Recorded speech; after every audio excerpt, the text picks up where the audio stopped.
Welcome back to the Donkey Vote podcast with Francis. Tobias. And George. These interviews will be focusing on the past careers of politicians before they entered parliament. With a strong intention to our audience that anything is achievable no matter what you studied in university or college. If you like this sort of content, please make sure you like, subscribe, comment, and share with your friends. Also, we are on YouTube and Spotify, so make sure you follow us on those platforms. Make sure to follow us on Instagram as well to keep updated with the latest episodes and reels that we release. Enjoy the interview. Today we are joined by the newly elected member for Bishop Auckland, Sam Rushworth. Sam, thank you for joining us today. Thank you. Just for our audience out there and I know a lot of our audience are Australian listeners, but who may not know an entire lot about you, could you give us a little brief description of yourself and of Bishop Auckland, of course, your constituency, just so our audience can have a little bit of better idea of who you are as a person and what constituency you actually represent? I'll start with the constituency. So I represent a place called Bishop Auckland, which is in the northeast of England. It's quite a big constituency compared to most. It's about 1,000 square miles. It mixes sort of rural with post-industrial urban towns. There's 5 towns. The biggest is Bishop Auckland itself. It actually gets its name from the fact that for hundreds of years, the bishops of Durham had their palace, their main castle in Bishop Auckland. And then just up the road is a big UNESCO World Heritage Site, Durham Cathedral. And the Auckland bit, it comes from Oakland. So it was the bishops Oakland. And so it's a beautiful area with big open sort of fields, forests, the River Wear that runs through, and it's a place it's seen a lot of history. Starting with there was a Roman fort here 2,000 years ago, but in the more kind of modern age, there are a lot of pit villages. So a lot of coal mining was around here, and those closed in the 70s and 80s, leaving quite a lot of destitution. So we have quite high rates of child poverty, high rates of pensioner poverty, with a lot of people living in quite sort of cold, damp housing. So there's a lot of challenges, but there's also a lot of opportunities here, particularly as we start to grow our tourism sector and trying to also grow some of our manufacturing in the future. And then a bit about me. So I'm a nomad. My accent is not a Northeast accent. I don't know where it's from because I had a childhood of being sort of dragged around the country. But I predominantly grew up in the north, on the other side of the country, in a town called Blackpool from about the age of 8 to 18. My career until entering Parliament has really been focused in 2 areas. One's education. So I've taught at various levels, have a PhD in education, and was working for Durham University at the time that I was elected, but also a background in international development, working in conflict zones, particularly with children and young people who are affected by civil war, where in communities where there are maybe huge kind of ethnic, religious, racial divides, looking at the way that we can use education to bring people together and to help people to not see the other as dangerous. So building trust in communities and preventing conflict. And that's a very noble thing of you doing. I did a little bit of pre-research before we interviewed you, Sam. So I've seen a lot of the charity work you've done, especially in Miranda. But we'll get to that later on. But just to go back to your electorate as well, Bishop Auckland, looking at its history in terms of electing officials, it's been a very strong Labor constituency up until the 2019 election, actually, when the Conservatives won the constituency for the first time. And I think a lot of the Northeast England especially really went towards the Conservatives in 2019, especially that time. So I guess you'll sort of see, as you said, with it being a we were having a lot of mining areas. It's quite similar to sort of seats in Australia. I don't know if you've heard of them, like in Queensland and in the Hunter Valley in New South Wales, where the mining industry is quite apparent, and those sort of seats as well are quite marginal.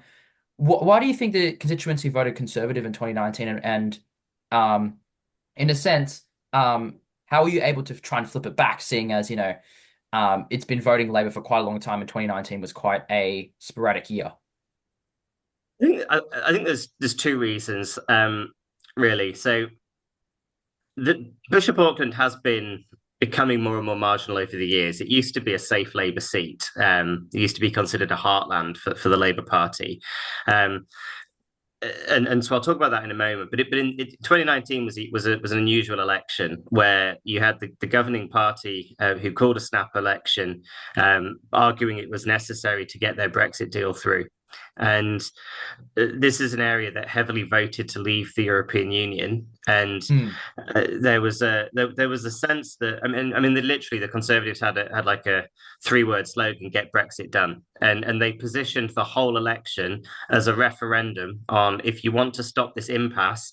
So, because Parliament was at an impasse, actually, because a lot of Conservative MPs weren't voting with their own party, they were concerned that the quality of the deal that was trying to be rammed through wasn't good for the country and would be damaging to the economy. I would argue that in retrospect they were correct. I think we can Mm. definitely see the damage that's been done economically. So they tried to push it through very quickly, and I think a lot of people here felt that they weren't really voting in a general election; they were voting all over again in a Brexit referendum to say, look, we need to get Mm. Brexit done.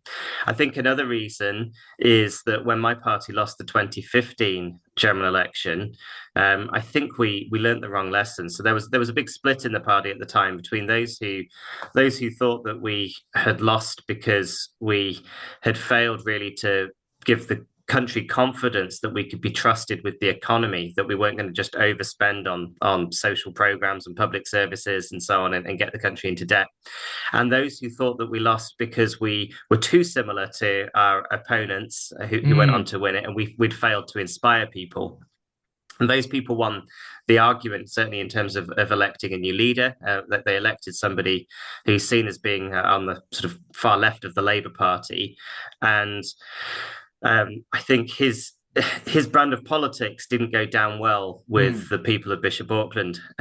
So there was a Labour Party, I think, that was seen as really out of touch with people. So that was kind of the short term factor. But then in the long run as well, why have we been tracking more towards the Conservatives for a while?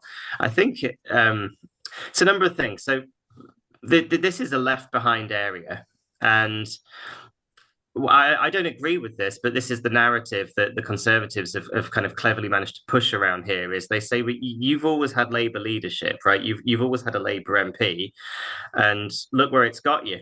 Yeah, you're still poor. And Mm. now, of course, from my perspective, the reason for that actually is that, for 2/3 of the time since the Second World War, we've had a Conservative government in Westminster, and the UK political system is very, very centralised. So Mm. actually, local councils don't have a lot of power, and an Mm. MP, if you're in opposition, doesn't have a lot of Mm. power. Or Mm. you can go to Parliament and you can vote every week, and you get voted against every week. You lose every vote, and Mm. but nonetheless, that narrative stuck, and I still hear it today that people say, but we've been Labour for years. We've been Labour, and it's frustrating. I'm often saying back to people, well, no, you haven't been Labour for years. You've had a Labour council, so the local government here have had their central government funding cut by 50%. Between Mm. 2010 and 2024, 50% cuts, which clearly devastated the Labour round council's ability to get anything done. But unfortunately, Labour got the blame for that, and not the people that were cutting that funding. And so I think it's those, and then probably a bit of demographic shift as well. We're a much older population. It happens when places lose work opportunities, that younger families move away. And if you look at UK politics at the moment, the single biggest sort of social cleavage, I think, is what psephologists call it. The Mm. dividing line between where a demographic indicator can tell you how you vote. It's not even class; it's age. So older Mm. people are much more likely to have voted for Brexit. They're much more likely to vote Mm. Conservative. Younger people were much more likely to vote Remain and to vote for either Labour or Liberal Democrat, or so on. And Mm. so I think it's a number of factors that are in the mix. But you know what, we fought a brilliant campaign over 2 years, and we're sitting on a comfortable. Well, I say comfortable, but we're sitting on a 7,000 majority. Is that Mm. comfortable? I don't know, actually. I think voters are more volatile than they used to be. Exactly. I think what the 2024 election proved is that there's no real sort of safe seat, because a lot of safe seats in 2019, flipped towards the Conservatives, and now a lot of seats in 2024, which were safe Conservative seats, flipped towards the Lib Dems and Labour Party. So I don't think over the span of the last, 5, 6 years, I think it's proved in the UK, even in Australia. and all across the world that there's no real definition of a safe seat now. And with the polarization of a lot of people, that sort of thing, it's really, really dividing a lot of people. And a lot of seats that you'd expect, like in Australia, the Labour or Liberal coalition to win, or you'd expect Labour and the Conservatives in the UK to win, are now becoming increasingly marginal. And a lot of third parties like the Greens, Reform in the UK, Lib Dems, it's really, really a volatile sort of environment. And really, any party can win any sort of seat if they really put a good campaign forward. I think we're still. I think any party can win any seat. Yeah, if they really concentrate their efforts. But we are basically still a two-party system. You're either Yes, going to have a yes, Labour government or a Conservative or a yeah, coalition led by one of those. But yeah, yes. and that's not a bad thing actually. It's not a bad thing that voters have sort of realised that they have power. Hmm. And I think again Brexit in 2019. That's what it was about as well. I think it was people who were saying we're tired of feeling powerless and we're going to use our vote to affect change, and they Hmm. got that, and unfortunately they were lied to by the previous government, and they didn't get the change that they were hoping for, but at least it Hmm. shows that people can make a difference when they cast a Hmm. vote. Exactly. 100% agree with you there, Sam. So I think we'll get straight into our questions now for you, Sam, after that little intro. So my first question to you is, how was your high school and university life? And do you have any memorable moments you'd like to share on the podcast? um, yeah, so high school,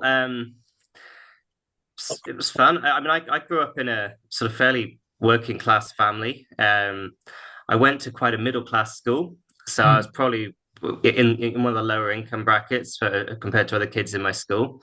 Um, I wouldn't say that I wasn't sort of the top student by any stretch, but I was probably top set, so I was a bit of Hmm. a high flyer, and mainly due to hard work rather than intellect. And yeah, I love my time in school and what we call sixth form college here, which is 16 to 18. I was already very political at that Hmm. age. I think I became politicized from about the age of 8, Oh, wow. mainly That's just very, seeing, very early. yeah, it is. I mean, early childhood memories are things like the first time I ever went to London with my parents, seeing homeless people and being really distressed by it, and it's people sleeping in doorways and asking my parents like, why are we allowing this to happen? And that was under the tail end of the John Major government. So it's a conservative government before Labour swept in '97. um, Hmm. Watching the news, seeing famine in Ethiopia, and just being really conscious of the fact that I never considered myself grown up to not be privileged. Actually, I was always aware that actually most of my friends had more money and were going on foreign Hmm. holidays and had cars, and we didn't have a car and things like that. But I was so conscious of the fact that there was a lot of suffering in the world, and quite angry actually at the adult generation for not doing enough to stop it. And so I didn't always know I'd be a member of parliament. Hmm. It was always my long-term plan to go into international development and be an aid worker or something. But yeah, so it was good times. The university was challenging. I didn't go to university until I was 21. So I had Oh. about three years out between college and university. By the time I did, I had a child in my first year, and so married with a kid. By the time I graduated, we had 2 children, Hmm. and that meant that actually it was the least political time of my life. That's Oh. when a lot of people have a kind of political awakening, and I was barely involved in Labour politics during the time that I was a student because I was working 30 hours a week on top of a full-time degree to sort of pay my way through and care for our family's needs. And then the month that I graduated, with the masters, so after 4 years, was when the global financial crash hit as well. So I was in that Oh. generation that kind of graduated university straight into a big economic crash, which was tough. My first job after that was working for Lidl, a Hmm. supermarket, stacking shelves, until I ended up working for the Red Cross. Hmm. So yeah, that is a very, very quite that's a quite diverse background, as you were saying there. And I think there are a lot of listeners out here that might not have gone to university straight away, and are still trying to figure themselves out and in what they want to do specifically. And what sort of advice would you give to them? Because coming from your experience here, Sam, listening to that, starting university when you're 21, probably back when you were in the uni in the 90s would have been quite a different sort of circumstance with a lot of, people starting university quite early. But nowadays, people, change degrees and change what they want to study constantly. So what sort of advice would you give to those sort of students who may not know exactly what they want to do at the age of 18, right after they finish sixth form or rather they finish high school in Australia? One thing I say is, don't worry. Schools are in the market of trying to get you to get the best grades you possibly can, and I think often, and I see this here, that schools will put kids under a lot of pressure, and they'll sort of make you feel as though whatever grades you get in high school or in college is going to determine your entire future, and everything or your whole future is going to be decided in the next 3 hours of exam. But that's simply not true. I'm still in touch with friends from secondary school, and it's really interesting, actually, quite how many different directions our lives have gone in, and people who were by no means kind of top set in school now are probably earning more than me and doing really well in Mm, their careers. There are other people who chose a different life. People who chose a family life and mm, a 9 to 5 job, but they're super happy. So the truth is you have a lot of time in young adult life to figure yourself out and to change what you do. And mm, so embrace those opportunities and try different things and ultimately, do what makes you happy. mm, Because don't don't be overly competitive. Like the world needs different types of people in different roles, and there's more to life than your income bracket or where you are on the rung of a ladder. I mean, that's even mm, how I'm approaching politics. I'm a new MP, and some of my cohort, people are already asking kind of, well, what ministerial position do you want? And my response to that is, look, I'm not seeing my time in Parliament as like a rat race to the top. Like I think that's the mm, fastest way to be really unhappy.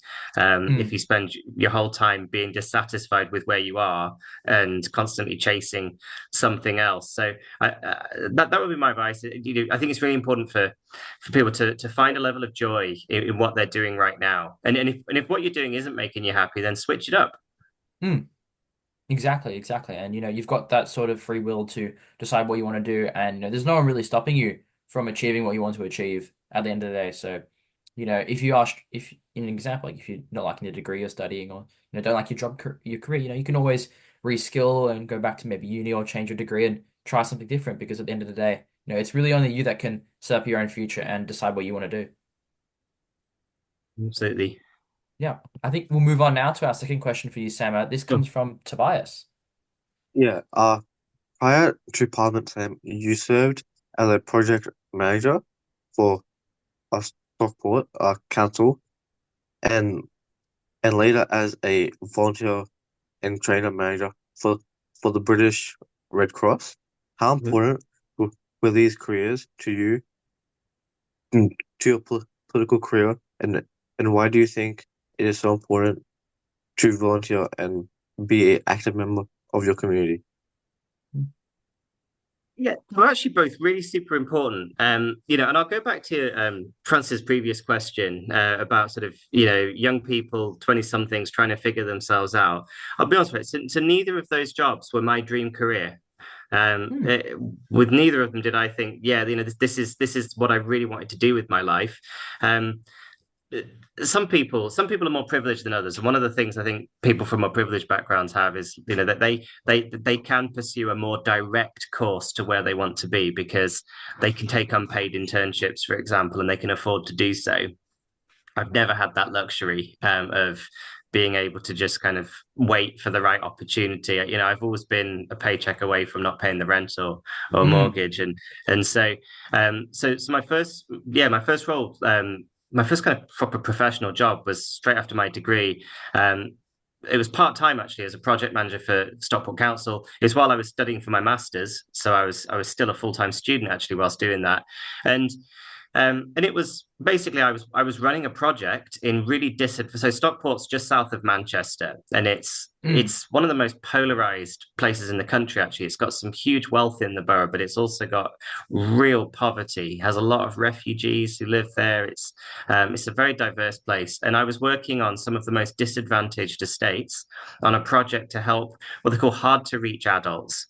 Mm, and hard to reach either because of just a legacy of deprivation, of mental health challenges, of addictions, and helping those people to access volunteering, training, or work opportunities, and doing so by kind of breaking down the barriers that normally exist and using peer mentors and making sure that the services and the advice and support was in the places that they go rather than expecting them to come off of their estates and go into other places. And it was a stopgap job. It was a year while I was studying, but actually it gave me so much insight into how local government works, into the voluntary sector, and and that then was a springboard into my next role with the British Red Cross, mm, which um, which was my first post like actual full-time post university job, and I was a senior manager responsible for volunteering and training, but in that role I gained insight into a number of services. So I learned a lot about health and social care. I learned a lot about refugees and refugee services. I learned about emergency services. And also, part of my role was being this sort of liaison with both the volunteers and councils. And the Red Cross is really integrated in the UK with the mm, aristocracy. So I was having to mix with people who are on like first name terms with the Queen. Um, mm, and and also people who were maybe out of prison and trying to volunteer in order to get a new job. So I met all sorts of people from all walks of life, and again, it wasn't where I ever saw my career in a kind of volunteering and training manager role. I took it because they were the first people who said yes to a young mm, graduate that was looking for something. But in a way, taking these sorts of roles, it was a masterclass really in different areas of British society, different areas of policy, and even to this day, I'm drawing on the knowledge that I gained then mm, in the work that I'm doing in Parliament. mm. And those sort of experiences as well, dealing with those sort of different types of people in society is really, really crucial in being a member of parliament, because at the end of the day, there are different sorts of people in Bishop Auckland and all across the UK that you have to represent. So it's about, being able to connect with as many people as possible. And as you said there, in the you work as in the British Red Cross, you're dealing with some people who are quite aristocratic with a lot of wealth and a lot of people, who just came out of prison. So being able to deal with both of those sort of people is a very important, I guess, skill and strategy to be an MP. Mm. And Yep. it certainly is. Yeah. Yeah, you Yes. need to have a kind of an ability to not be intimidated when you're in the Palace of Westminster, which is a grand place, and it was clear, Mm. it wasn't designed for working class lads from Blackpool, I'll tell you. But you need to not be intimidated with whoever you're talking to, but whilst also having that kind of compassion and empathy for people who maybe are powerless and need you to represent them. Mm. Mm. I believe I have the next question for you, Sam. So, additionally, you worked in international development for Aegis Trust, an organization dedicated to prevention of genocide and mass atrocities in 2017. And in 2017, you founded Catholic Dreams Ltd, a consultancy focused on development projects in Rwanda. Why do you think the government should continue to invest in developing nations? And can you describe specifically what sort of work you conducted while you were in Rwanda? So what led to working for the Aegis Trust was about 6 years before that. I did my PhD on education in Rwanda, and Hmm. so one of my I mentioned earlier on kind of childhood memories. I was 10 years old when Rwanda had a genocide against the Tutsi, and Hmm. as a 10-year-old, that I remember that summer. It was a hot summer. I remember running around on school playing fields and having a great summer. While in another part of the world, children were being killed just Hmm. because of which ethnic group they belonged to. And throughout my time studying international development at university, I just became increasingly interested in understanding conflict, particularly when it's kind of grassroots conflict. And I include actually racism in the UK in that the process by which a human being decides that another human being, because of some characteristic, whatever Hmm. that is, sexuality, race, ethnic group, religion, that person is a legitimate target for them. And I was just fascinated by this question, really, of of reconciliation, and how does a community that's had such awful violence and experienced such loss come back together and rebuild itself as a community. So I went to Rwanda for the first time in 2012 and was a school teacher in a Catholic boarding school. And I spent about 6 years studying the same cohort of students. So they were about 11, 12 years old, and I followed Mm, them through to adulthood and wrote about kind of youth and identity and the way that young people are experiencing life in the new Rwanda post genocide. But one of the mm, things that I found really troubling there, and the plan at that point, obviously doing a PhD, I was going into an academic career, but one of the things that really distressed me was the level of violence against children that I saw on different levels, physical violence, but also just the way that children had no rights and felt so disempowered. And so after my PhD, I had this opportunity to work in. So the Aegis Trust runs the Genocide Memorial in Rwanda. mm, And runs education programs, and I had this opportunity to really have some input into changing things that distress me. And so they were one of I work for many organizations actually, but they were one of the kind of biggest organizations one of the organizations that I worked for the longest time. mm. Um, Designing education programs, getting funders to fund them. I also worked quite a bit in Central African Republic, in Kenya. I worked for the Donkey Sanctuary, which is Oh, a UK charity that essentially they have 3,000 donkeys on a hill in Devon, but mm, they're really good at fundraising, and they have about 40 million pound a year income. And I think they kind of recognized that they needed to set up global programs. So I worked for them in the Sahel region of mm, Africa with the World Food Program, setting up projects to essentially, if you look after donkeys better, that people rely on for their livelihoods, the donkey welfare increases, but so does the welfare of a community. And so yeah, so it was a really exciting part of my life, and I was doing that sort of on and off, traveling to different places between home and mainly Africa from about 2012 to 2022. So for about 10 years until I was selected in July 2022 as the Labour candidate here in Bishop Auckland, which is our hometown. So this is where my family is based. mm.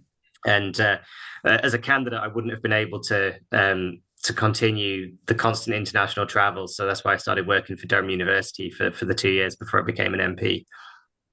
And that's quite interesting as well, as you were saying before, you really got into that sort of international causes, focusing a lot on, international welfare and that sort of thing via, watching TV and seeing the atrocities that was happening, especially in Rwanda when you were young. So that's quite interesting that you went down that path, and it's always very important, in my opinion, of course, and hopefully most of the world that, investing in these third world countries is crucial because at the end of the day, sadly, sometimes if you don't invest a lot in those sort of countries, those people will continue to fall behind, and they'll seek, sometimes very, very desperate sort of means to immigrate to better countries. And, it's one of the reasons why you're seeing a rise in illegal immigration, which sometimes, I do understand why they're coming into those countries, but on the other hand, it is quite dangerous and dangerous means to travel so far to try and seek a better way of life. So really putting more international development and international attention towards these sort of countries where atrocities are occurring is important to,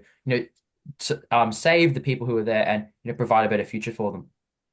You're absolutely right, and it's one of the big debates here, and it's frustrating, really, the way that sometimes the right in the UK they manipulate people to see a refugee or somebody, a girl who in need of education in Africa as the person competing with them for a scrap from the top, Mm, where we're one of the wealthiest countries in the world. We have growing inequality, and we're not in competition. The poor people in the UK are not in competition with poor people globally, right? They're in competition with the global elites.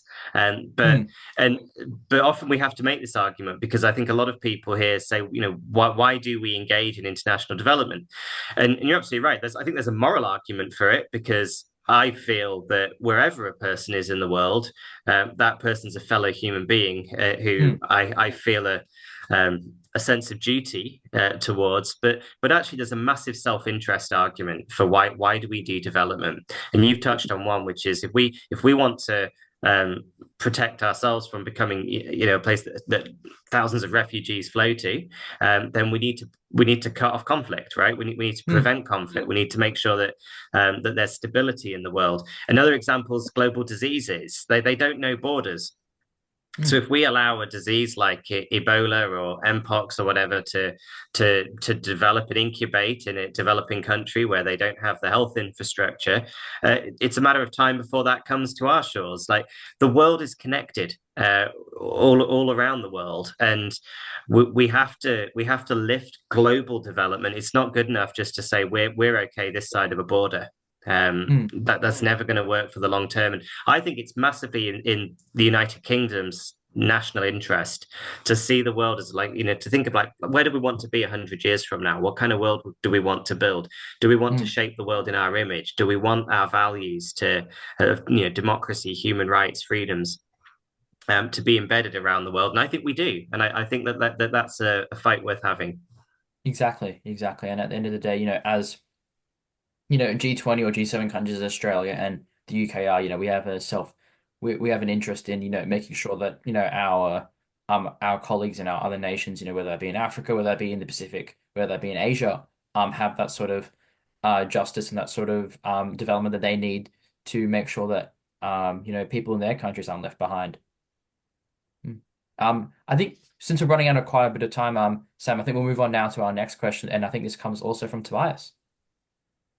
Yeah, finally, you worked as a lecturer at Mansfield College of College of Further Education and Programming Manager for Strategic Research Fund at Durham University. Can you talk about your career in education, and do you think more young people should be more interested in becoming lecturers and educators?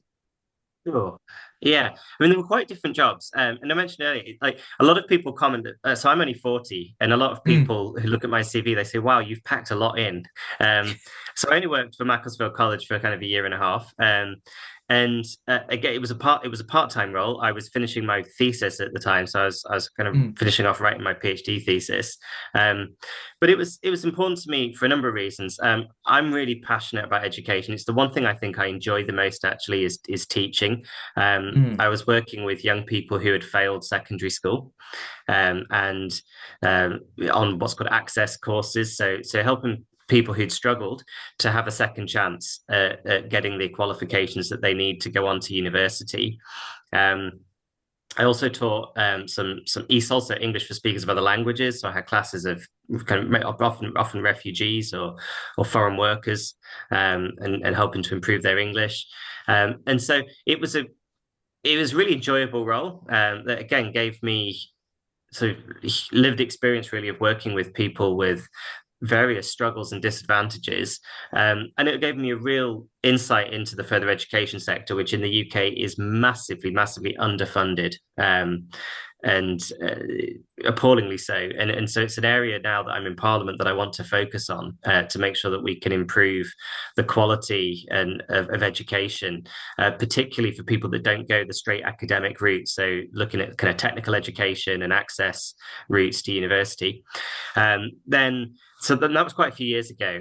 Then my work at Durham University, again, couldn't have asked for a more perfect role, really, in the mm, 2 years before becoming the Member of Parliament for this place, because I was responsible for a new fund that they call the Strategic Research Fund, and it was about supporting interdisciplinary teams at the university to put bids together in areas where they felt Durham had real potential to become a world leader and helping to build capacity. So the sorts of projects I worked on was things like setting up the Durham Space Research Centre, where the mm, northeast of England is starting to become a bit of a hub for satellite applications and space.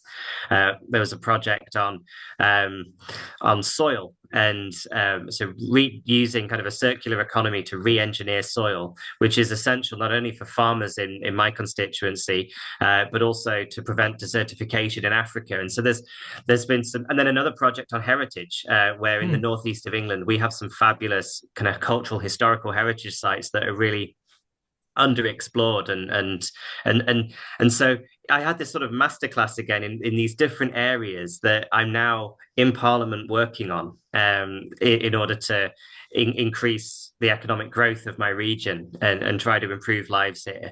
mm, And I think in a way you just go through life collecting experiences and learning mm, about new things. Um, and I never thought I'd be doing science, but I ended up working on science projects and with my high school level of science. But it's been fascinating to see and to see the way that that can kind of propel us into the future. mm. And that sort of work at Durham University you were talking about there around space agency and that sort of thing. That's quite interesting as well, and giving a lot of job opportunities, especially to, as you said, an area like Bishop Auckland and surrounds, where there's a lot of unemployment, a lot of young people moving out, especially to London. I know we spoke to Peter Lamb last night, the member for Crawley, and he really talked about the fact that his town and his constituency now, Crawley, is growing massively just because there's so many young people moving out to the outer towns and outer suburbs of London because the UK itself now has become very London centric, and town and constituencies like yours in Bishop Auckland are struggling to have an employment. So having those sort of opportunities, I guess, especially at Durham University around space agency, can really help drive a community.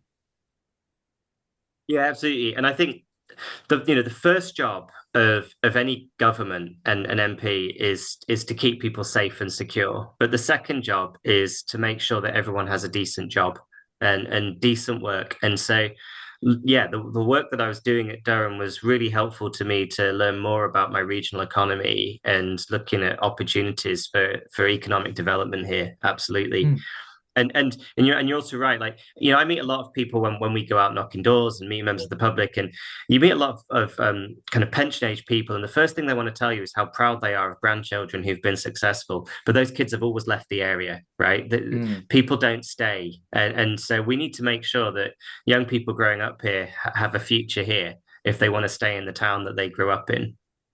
Exactly, exactly. 100% agree with you there.